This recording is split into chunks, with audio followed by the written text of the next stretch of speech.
Watch me break it down like, ooh, 24 carats, 24 karat magic. What's that saying? That's my dad. Watch it go down, yeah. Hello, hi friends, welcome back to my channel. If we haven't met already, hello, hi, the name's Quinn. It's very nice to meet you. I no longer look like the start to the Black Plague, so I am now able to film. In this video, I am talking about my debt breakdown, what I have left to pay for debt in the year 2020. So if you are for some reason watching this in the future, today is currently January 14th of 2020, so this is all the debt that I'm bringing into the new year, as well as debt that I'm bringing into a new marriage. So if I haven't mentioned it already, your girl's engaged, so I'm getting married. With that, I'm going to be also taking on some of Brian's debts that he has, so all of these numbers are going to change. This is just my own personal things that I'm bringing into the new year. Things have changed a lot in the past year. I got rid of some debts, I gained some new ones. If you want kind of a deeper dive into my financial history, I do have a video outlining some of the ways that I've gotten rid of some of my debt, how I gained some new debts. It is rightfully titled My Financial History, so it's pretty easy to find. I just kind of talk about my past of money and debts and paying things off and my mindset around money and like what I grew up with, so you can go ahead and check that out if you'd like. But let's just get right into this video. So grab for yourself a tasty snack or a lovely beverage. I have for myself a glass of water because self-care. It's 2020, you guys. We're being adults. And let's just get right into the video. Okay, so getting into everything here, this is the notebook that I use to just kind of write down notes and, you know, everything that notebook is. It just says resting French face on it. I got it from Target. It's really cute. It's a Mira Me, I don't know.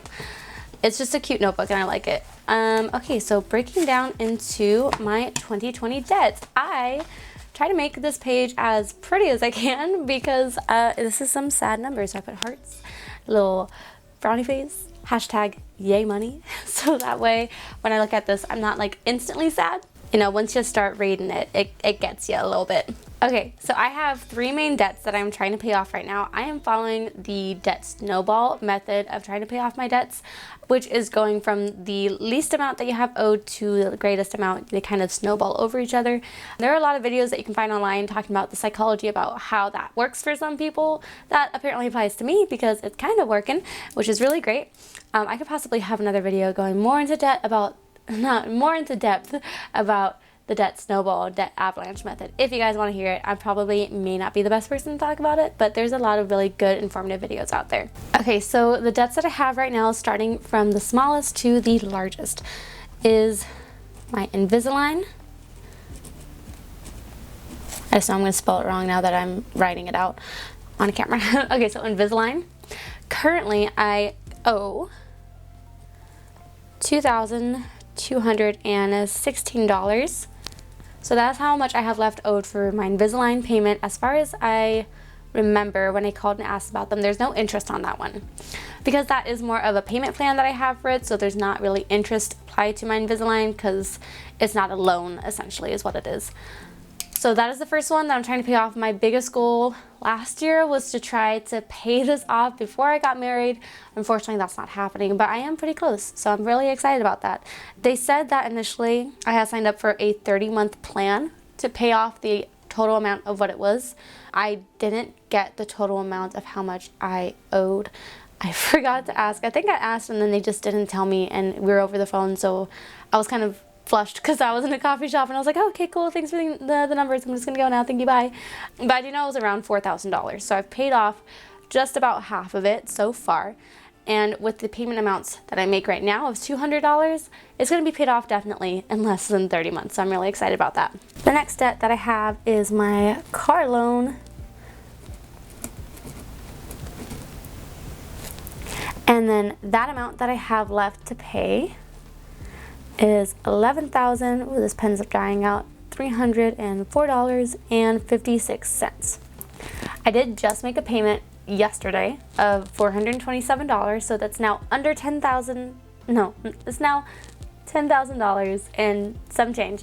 But I'm so excited. I'm so excited that I now have it around that range because I believe I'll have to go and check Kelly Blue Book here. But I believe now what I owe is now less than what it is worth. So that's exciting. I'm no longer upside down on it. Hopefully I'll luck on it. I don't want to get myself too hyped up thinking about it, but like I'm kind of hyped up thinking about it. So after my Invisalign's paid off, that's going to be the next one that I tackle, is my car loan. After that is my student loans, which I have through Navient. And for my car loan, I've had that one since 2016. It's currently 2020. So I believe initially my car loan was $29,000 and, you know, some change and everything. So I've paid out a good decent chunk of it. I'm fairly proud of myself. So once again, my student loans, what I owe for that. So this is my associate's degree that I have. It is $24,159, and there is some change that they said, but I don't remember. I guess when they told me, I didn't write it down. So that is everything that I owe left for my student loans, and that was just for my associate's degree. I went to a kind of smaller art trade school, so that is the amount that I have left owed on that. I was able to get the amount that I've paid off already. They were able to tell me for them. Amount paid, I so far have already paid $8,573.88. So far I've already paid off that much for my student loans. So that's really exciting. And that is actually less as well because I did just make another payment of $308. So it's now like $23,000 and whatever the math is, 800 something. So that is going to be everything left for me. This is everything that I'm taking into the new year, everything that I'm taking into my marriage. And then after that, this is definitely going to change. I might do another update halfway through the year to see where I'm at with all of these, and also include any debts that Brian has as well, because things are definitely going to change. So that is that for that. Hashtag yay money. But yeah, that's my debt. Okay, so that is going to be all the debt that I currently have right now. It's going to be lessening a little bit, but then going to be growing a little bit because of other people being involved. The other people being Brian, my fiance, gonna be husband. I'm engaged. Before we go though, I do have some questions for you guys, some ways that you guys could possibly help me out. So for those of you who don't know, what Brian does for a living is he is a lighting designer. He's also a production manager, so he tours with bands. And this upcoming year, he's basically gotten his entire touring schedule, and he's going to be very busy. He is going to be on the road a lot, as well as when he's home, he's just going to be very, very busy. So one of the concerns that we kind of started talking about, we didn't really dive too much into it between him and I, but we kind of started talking about when it comes to combining our finances, the difficulties that will come with that with him not being physically there. Now I've started to do some of my own research, as well as I've asked my parents about how they combine finances and everything, but I am curious, how do you guys do it? For those of you who are married, what was that process that you went through when you're going from two separate people with two separate bank accounts, two separate finances, into combining them together? Let me know in the comments down below, because I am very curious, especially if you've been in kind of a similar situation as me, where your spouse is not going to be physically there to sign things. Personally, what I think I'm going to do is I'm just going to do all the back end work that I can on my end, and then when it comes to him signing things, just basically really quickly lay things out and be like, okay, signature here, signature there, sign the T's, dot the I's, little smiley faces. Yay, combined finances? Is that how it works? But yeah, please, if you guys have any advice about things that you did when you got married, let me know in the comments below. Other than that, if you guys liked the video, go ahead and give it a like. If you want to see more of my face and see me try to conquer the human race, go ahead and subscribe. You can find me at all of my social media at Quinn Kaylin. I am still having people DMing me pictures of their dogs. That's amazing. If you have any animals that are not dogs or cats, if you have a ferret, ferrets are illegal in California as a pet. So if you have a pet ferret, send it to your girl. Send it my way. Let me see your little babies. I love and appreciate you guys oh so very much, and I will see you in the next video. Bye!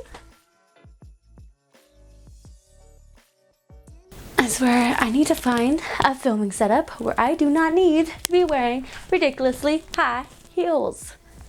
I've had some people ask what my filming setup is right now, and this is literally it. I have my phone on a selfie stick above a dresser with some boxes and a heavy blanket weighing it down. So this is how I get her done.